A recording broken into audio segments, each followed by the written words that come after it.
Partículas de História Militar, começando para você, seja muito bem-vindo. Eu sou Daniel Ibarra e hoje nós temos mais assuntos muito interessantinhos para falar sobre história militar, na verdade, muita coisa sobre o que vem acontecendo no mundo, alguns pactos engraçadinhos que nos relembram a boa e velha Guerra Fria, e nós vamos falar um pouco sobre tecnologia também, e depois o Mac tem algum momentinho engraçadinho para falar com vocês. Maravilha? Comigo sempre eles. Primeiro o homem mais bonito de Santa Catarina, Glênio Madruga. Tudo bom, Mac? Tudo jóia, Bull. Paulo, saudações cavalarianas para vocês dois, para você ouvinte que está acompanhando a gente em mais um Partículas de História Militar. Muito bem. E lá de Minas Gerais, nosso Marechal Cercado, grande Renato Kloss. Tudo bem, Paulo? Tudo bom, Bull, Mac, saudações cegianas. Quanto tempo? Muito tempo, sentimos sua falta. Voltando ao front. Maravilha. Então vamos começar com esse acordo bonitinho aí que foi feito entre Estados Unidos, Austrália, e eu não estou muito certo, não li muito sobre isso. O AUKUS. Explica aí, Paulo. Esse AUKUS foi um acordo de segurança. Pouca gente ainda está começando a se espalhar essa notícia. Muita gente agora que está conseguindo entender, muito por causa da China, perdão, não da China, mas da França, que está xingando pra caramba. E a França está xingando? Ah, vamos chegar lá, mas ela tem razão também. Mais ou menos, nós vamos analisar. Pois bem, AUKUS é o acrônimo de Australia, UK and US. Nada mais é do que uma aliança entre esses três países, Austrália, Grã-Bretanha e os Estados Unidos, no âmbito de segurança. Por isso é um acordo histórico. Ele permitirá que a Austrália, esse é o ponto principal desse acordo, mas ele permitirá que a Austrália produza submarinos de propulsão nuclear pela primeira vez. Isso é histórico, porque os Estados Unidos só tinham feito isso com a Grã-Bretanha, 50 anos atrás. Sim. E agora está fazendo isso com a Austrália. Os três fizeram consolidar essa aliança, já são aliados há muito tempo. Tem aquele Five Eyes também, que são os três junto da Nova Zelândia e que mais? Grã-Bretanha e o Canadá, só que é no âmbito de inteligência. Esse é da área de segurança. Eles falaram, o Biden, o primeiro-ministro britânico, o Boris Johnson e o australiano falaram que é para manter estabilidade na região, por isso eles vão aumentar as capacidades, mas é para conter a China. Nós sabemos disso. Exatamente. E não é de hoje. Por isso que eu estou me perguntando aqui, o que a França, que tem muitos outros problemas para resolver, está preocupada com isso? A França, o que acontece? A França estava desde 2016 para vender 12 submarinos convencionais para a Austrália. Só que eles estavam um tempão tentando negociar a condição de produção de certos componentes que teriam que ser produzidos na Austrália. A França queria que fosse produzido na França. Nessa briga chegaram os Estados Unidos e a Grã-Bretanha e falaram, não, faz o seguinte, fecha isso e faz um upgrade, porque agora submarinos de propulsão nuclear. Beleza. Então a França morreu com 190 bilhões aí de dólares que poderia ter entrado e pode falar. Só um detalhe, que a França estava oferecendo submarino convencional. E esses são de propulsão nuclear. Tá. Ah, mas exatamente. Não tem nem o que considerar na negociação, né? Do ponto de vista australiano, não tem o que... Exatamente. Não é à toa que eles estão chamando de upgrade. Ah, não quer fechar? E já estava um tempão, já estavam empurrando com a barriga esse acordo, então chegaram... Agora, precisamos analisar também. A Austrália está bem furiosa com a China, principalmente com as sanções. Perdão. A Austrália está furiosa com a China e até com uma comunidade internacional, porque a Austrália tentou, junto dos Estados Unidos, iniciar uma investigação a respeito do coronavírus, da onde que veio. Sim, e a China ficou pé da vida e começou a aplicar sanções na Austrália, sanções econômicas, e não pode ficar assim. E foi isso que eles falaram. Então, fecha esse acordo, é um acordo histórico, porque fazia tempo que não havia um acordo de segurança dessa magnitude. E agora nós vamos conter a China com submarinos que é mais difícil de detectar, com raio de ação maior, que pode ficar com mais tempo na água e que pode carregar mais armamento. Agora, vale lembrar, não são armas nucleares. Sim. A Austrália não pode ter arma nuclear, de acordo com o acordo de não proliferação. Isso são capacidades de propulsão nuclear para os submarinos australianos. É bem diferente. Bem diferente. Agora, mais para frente, porque não será apenas essa cooperação e essa troca de tecnologia, porque alguns outros pontos serão abordados também, como cibersegurança, que mais? São vários pontos. Acredito que seja cibersegurança e tecnologia quântica, por isso que eu estava esquecendo, tecnologia quântica. Então, vão abordar essa área, só que mais para frente, o que impede, por exemplo, o que possa impedir da Austrália, vamos pensar assim, submarinos americanos com armamentos nucleares ou submarinos britânicos com armamentos nucleares estarem com uma base perto da Austrália. É isso que a China tem medo no futuro. E esse seja apenas o começo de algo que possa ir se desenrolando. E a China sabe disso, porque a gente vem discutindo quanto tempo aquelas ilhas no Mar do Sul da China. A China está montando. Então, eles estão desenvolvendo as capacidades deles que estão aí perto de querer tomar Taiwan. Mais um ponto dessa aliança de segurança pontual, que é para conter principalmente essa voracidade. A China parece que de semana em semana faz exercícios militares com o objetivo de tomar Taiwan. Então tem que dar um basta nisso. Muita gente está chamando de OTAN do Oriente. Isso aí. A nova OTAN do Oriente. Então, isso veio também em boa hora para a Grã-Bretanha. Oi? Uma pergunta, o Japão não entrou nessa jogadinha também não, cara? Porque ele é extremamente ameaçado pela China. Muita gente acha que ele vai entrar posteriormente. Porque faz todo sentido. E outra, a Austrália assinou com sangue agora que o que acontecer com os Estados Unidos, a Austrália vai junto. Porque agora ela escolheu um lado. Cara, no fim das contas, tá todo mundo debaixo do guarda-chuva da mamãe. Exato. E outra, entendeu? Inclusive Estados Unidos, que é filhinho nosso aqui. Meio ovelha negra, mas é. A questão é que agora a China não vai deixar de fazer nada, só que a China agora precisa recalcular a rota dela, recalcular a defesa dela com essas capacidades agora dos submarinos australianos. É um empecilho. Ali na região são as maiores linhas de comunicação de transportes marítimos, então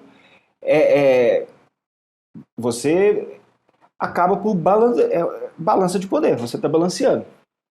Então chegou a hora, os Estados Unidos precisavam disso depois da saída desastrosa do Afeganistão, de mostrar que possui aliados, mostrar que ainda consegue fomentar alianças em caráter global para conter a China. E para a Grã-Bretanha, melhor ainda foi a questão do pós-Brexit, que a Grã-Bretanha acabou se isolando. Então agora ela está mostrando que, olha, eu ainda sou um player global, eu formo alianças e eu tenho a vontade de atuar nessa área da segurança internacional, principalmente na região do Pacífico. Então veio bem a calhar. Agora a França está pé da vida por causa dos submarinos, e a China também está pé da vida, mas a China entende que isso, ela apenas falou que a mentalidade da Guerra Fria, novamente. É claro, provocado por ela mesma. Exato. Isso é apenas tentar conter, é uma contenção da China, das capacidades chinesas, do expansionismo chinês. Então você possui capacidades agora que possa atrapalhar a tomada dos objetivos da China. Então ela precisa recalcular a rota dela nessa parte de defesa. Mas, eu acredito que ponto para os Estados Unidos, porque meio que desenharam na areia uma linha, caminho, uma linha agora e falaram, olha, não pode passar isso aqui, porque nós estamos de olho. A China, lógico, ela não vai deixar de fazer nada. Mas ela sabe também que ela não está livre, solta, fazendo o que quiser. E a China agora deve estar fazendo conta de tempo, né? Quanto tempo ela tem para agir para fazer alguma coisa antes que tenha condição de resposta partindo da Austrália, esse tipo de coisa. Assim, militarmente, a China há muito tempo ela consegue passar o rodo por cima de Taiwan sem qualquer problema. Apesar de toda a capacidade de defesa taiwanesa, que é muito grande, não se enganem, só porque a ilha é pequenininha. Se a China fosse tomar Taiwan, ia sangrar muito, mas o que se desenhava era uma Taiwan enfraquecida pelo enfraquecimento dos Estados Unidos em toda a esfera global, militar, de poder efetivamente projetar força. A saída do Afeganistão foi um negócio assim desastroso, fora do comum. O pessoal fala muito aí de Vietnã, mas não tem nada a ver uma coisa com a outra. Vai estudar Vietnã, porque não tem uma coisa nada a ver com a outra. É só a fotinho do helicóptero lá descendo na embaixada. Só isso que tem igual. Mas isso é efetivamente uma resposta estratégica muito forte dos Estados Unidos, acho que do mundo ocidental em si. E a França que se foda, as usual. Eles vão acomodar a França. Eles vão Lógico acabar que acomodando. Eles vão acabar vai acomodando a acomodar. França, porque a França, porra, a França se ferrou, pra não falar palavrão. Pra não desmonetizar aí, não, se ferrou. A França se ferrou. Se ferrou. Porra, 190 bilhões, você não vai fechar? Aí do outro dia, eles estão tão pé da vida que ia ter uma festa agora nos Estados Unidos, esse ano, 250 anos, se eu não me engano, da Aliança Americana-Francesa. Não, acabou. Não vai ter essa festa em Washington mais.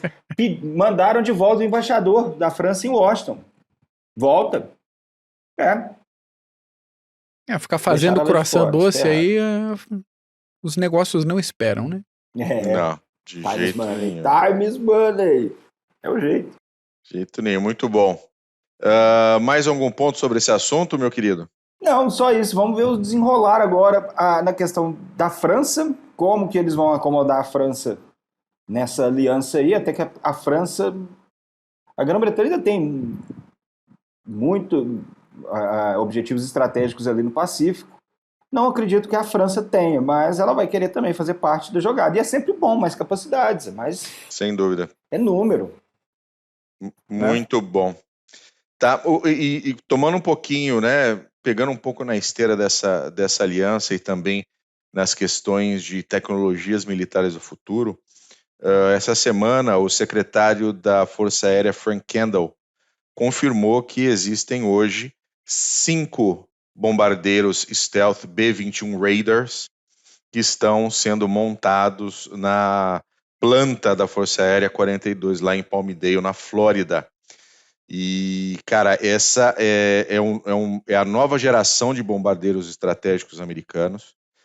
Ele é um bombardeiro que ele foi feito não só como bombardeiro, ou seja, ele é para reconhecimento, é para surveillance, vigilância, quase não veio a palavra em português.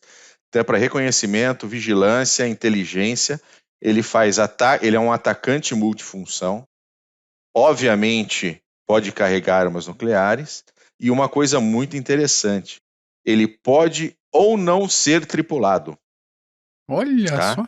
Ele pode ou não ser tripulado. Ele, aparentemente, pelos desenhos que saíram de algumas apresentações, ele é um bombardeiro do estilo asa, né? Assim como o B-2, mas ele tem um outro tipo de tecnologia stealth. E um deles é uma coisa muito interessante que eu estava lendo essa semana, que eles chamam de wing morphing. Tá? E o que é o wing morphing? A gente vai botar o link do videozinho depois para vocês assistirem a apresentação dos criadores, que é o seguinte: você tem uma asa e você tem os flaps, então você tem partes móveis ligadas, né, em conexão, fazendo ali o seu trabalho. Tá? Hoje na aviação isso é o normal. Nesse wing morphing, a própria asa, sem qualquer conexão, sem nada, vai fazer esse trabalho, tá, de flexibilização. Tá? Então isso abre uma gama gigantesca de opções, especialmente no ramo militar, para você ampliar a sua tecnologia stealth.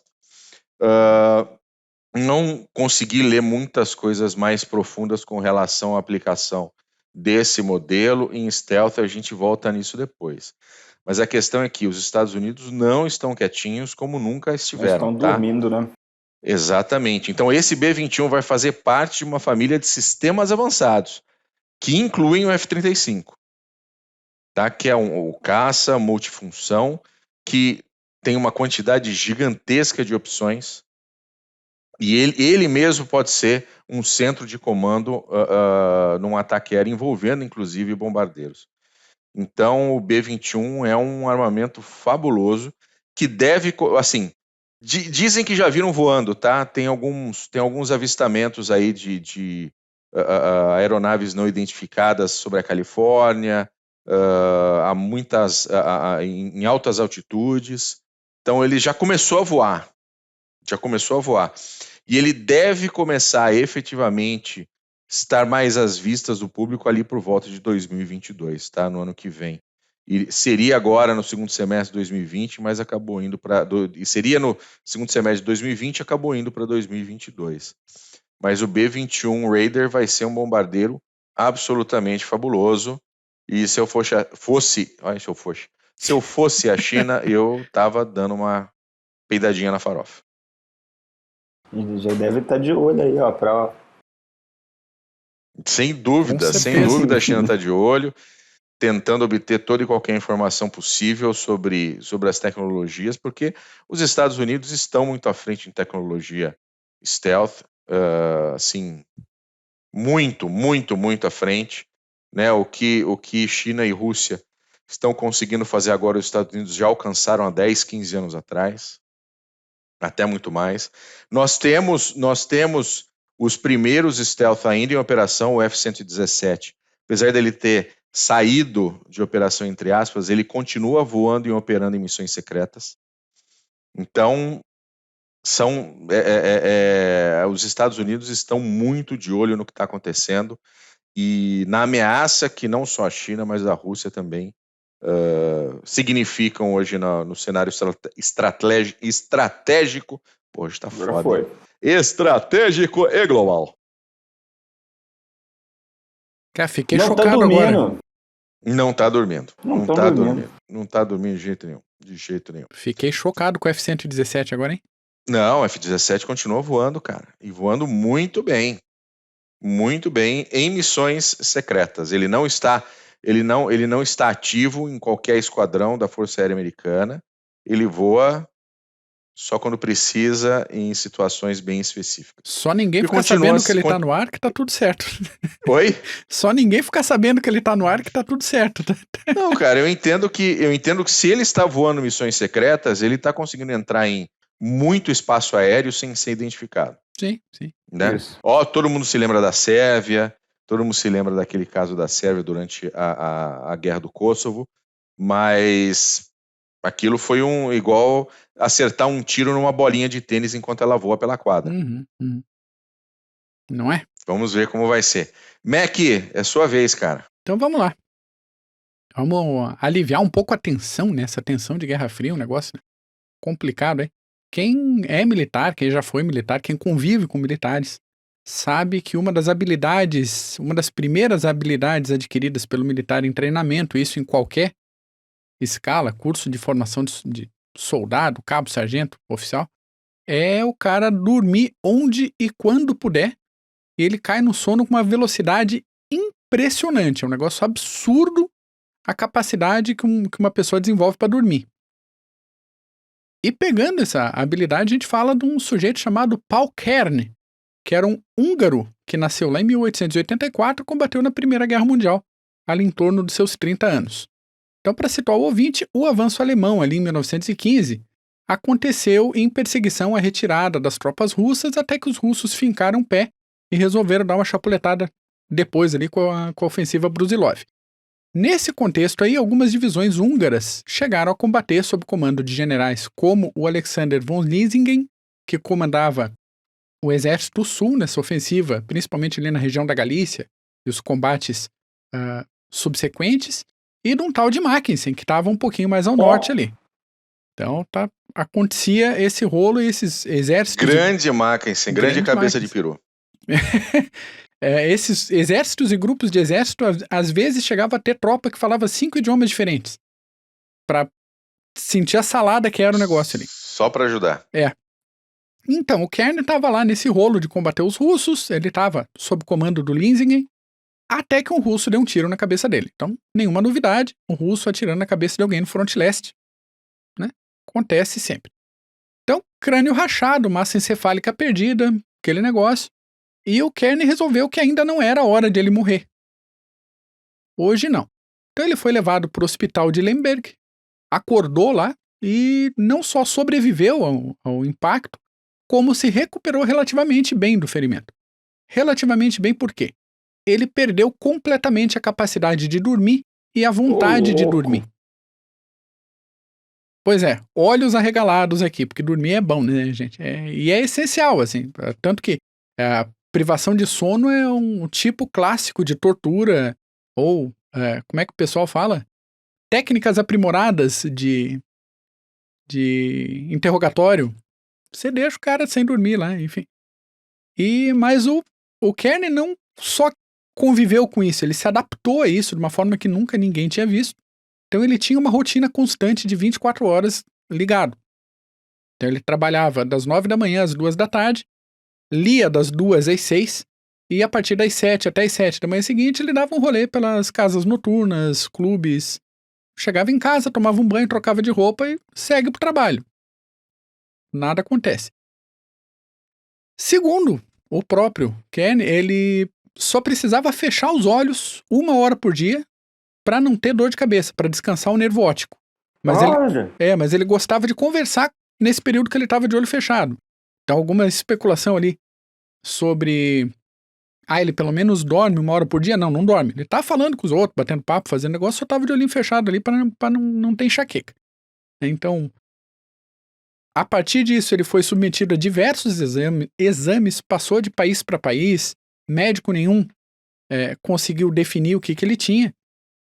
E a conclusão que se chegou na época é que a parte do cérebro que controla a função do sono e que justamente precisa do descanso do sono foi arrancada com o tiro. Então ele perdeu essa função geral do descanso.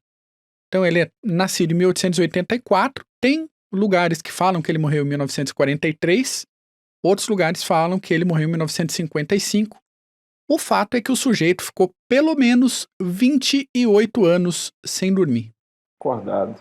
Então, puta que eu pariu. Exatamente. Eu não teria um termo melhor para definir uma situação dessa. Mamma mia, minha Nossa Senhora, não, é puta que pariu mesmo. E a segunda situação aqui é quase um Notícias do Front, né? Para celebrar aqui o retorno do Paulus para nossa equipe aqui de podcast. Eu tô muito feliz com o retorno do Paulus. Com certeza. Né? Eu tô muito contente. Isso aí. Então a gente vai falar um pouquinho de filme. Tem um filme chamado Hotel Ruanda, filme de 2004, acho. Muito bom. Muito bom. Excelente. Se passa em 94, durante o genocídio de Ruanda, episódio que já temos um podcast aqui no CG sobre essa situação. O protagonista do filme é um tal de Paul Rusesabagina. Sei lá se tá certa a pronúncia dele. Enfim, o Paul, que era gerente de um hotel chamado Hotel des Mille Collines.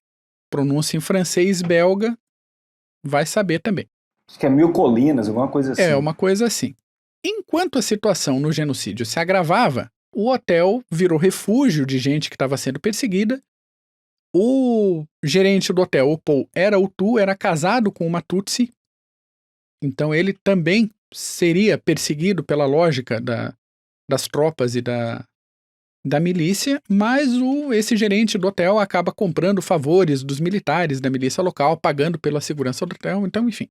É um filmaço baseado em fatos e a história desse camarada ficou conhecida pelo mundo inteiro.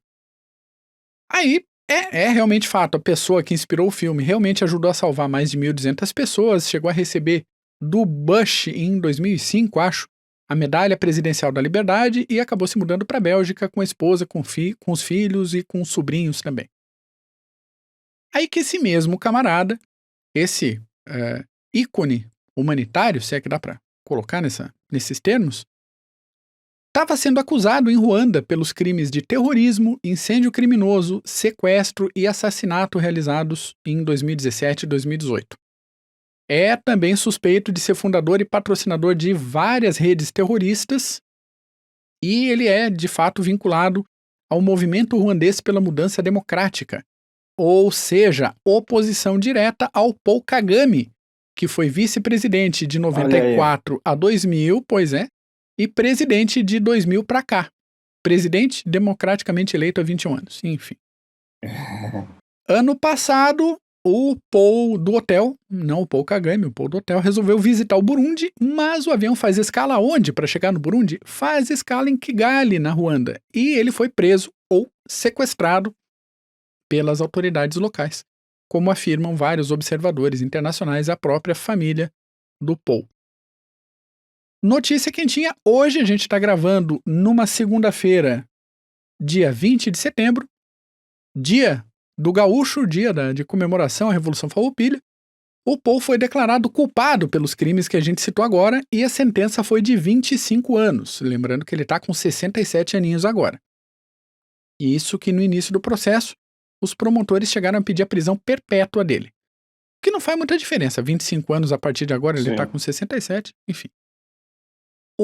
Do lado dos advogados, nenhum deles estava presente durante a leitura da sentença, porque eles já não vêm mais comparecendo aos julgamentos e às audiências, porque eles alegam que o julgamento, a prisão e o julgamento é de cunho puramente político e estão denunciando também o tratamento humilhante que é dado tanto para ele quanto para vários outros detidos ali em Ruanda. E o que a gente consegue observar nesse processo todo é que o Kagame, que é Tutsi, não está muito disposto a ter qualquer tipo de oposição política em Ruanda, principalmente se a oposição for feita por um Hutu, como o nosso protagonista da história aí. Então, será que ele é culpado mesmo? Fica a dúvida, e fica a dúvida para... Será que plantaram isso porque é um opositor, né? Exatamente. Com holofotes sobre ele. Que foi para a Bélgica, que é pintada como a grande responsável, a grande nação que esculhambou toda com a região de Ruanda e arredores ali. Tem, claro, não querendo isentar totalmente a Bélgica, que quem pegar a história do rei Leopoldo II para ver o que eles fizeram ali no continente africano, o negócio é meio complicado. Bem ruim. Mas aí tudo o que acontece desde 1800 e pouco na região ser culpa dos belgas vai uma diferença, né? Então O tribalismo até hoje na política da África é muito presente, então acaba que você não consegue... Ele se sobrepõe à democracia e às instituições. Então, é isso aí. Qual que é o problema da África hoje? É esse. Por isso que não tem. São poucos os países que possuem, né, instituições democráticas que funcionam. Muitas vezes ainda estão diretamente ligados à antiga metrópole, né? Sim. Ainda tem isso? Né, você vê a Argélia, você vê Marrocos ainda intimamente ligados à França, Angola, Portugal, estão ainda intimamente ligados. Então aí existe ainda alguma estrutura que se sobrepõe ao tribalismo, mas fora isso. E assim, o tribalismo ele vai mudando de acordo com a região africana, né? Então tem lugares realmente que não há o que fazer, assim como não havia muito o que fazer no Afeganistão. Exato. Que não podia era sair daquele jeito e deixar o Talibã retomar. E é isso aí. Eu vi esses dias que o Talibã, eles ofereceram Cabul para os americanos. Ofereceram Cabul, mas saíram tão na retirada que não pensaram em nada e... Não, na verdade o Talibã ofereceu Cabul para os americanos, assim, olha, tá todo mundo fugindo, se vocês fizerem a segurança da cidade, vocês podem fazer a segurança, retirar todo mundo que vocês quiserem e depois a gente entra. E os americanos disseram não, obrigado. E aí, no momento que a cidade se tornou absolutamente sem estrutura, né, absolutamente sem liderança, etc., Aí simplesmente o Talibã entrou para fazer esse processo, que já seria feito de alguma maneira. Então tem muita cagada aí, a gente ainda vai fazer esse CGCast sobre o Afeganistão e essa saída aí. Sim. Mas tem muita coisa ruim, ainda tem americano lá, ainda tem cidadão americano lá, ainda tem portador de green card para trás, então tá bem feia a coisa. Muito bom. É isso, Mac? É isso que temos para hoje. Ótimo, então tá bom, chegamos no fim. Pega aí, mas rapidinho, gostosinho, para você ouvir rapidinho no carro, enquanto você tá sem fazer nada em casa. Coisa linda para se atualizar, beleza? Paulo, meu querido, bem-vindo de volta again de novo. Obrigado, meus queridos. Muito bom, Mac. Valeu. Beijo para você, a gente se fala. Maravilha, obrigado, meu caro ouvinte ou meu caro telespectador, a gente volta logo. Um abraço, tchau. Falou!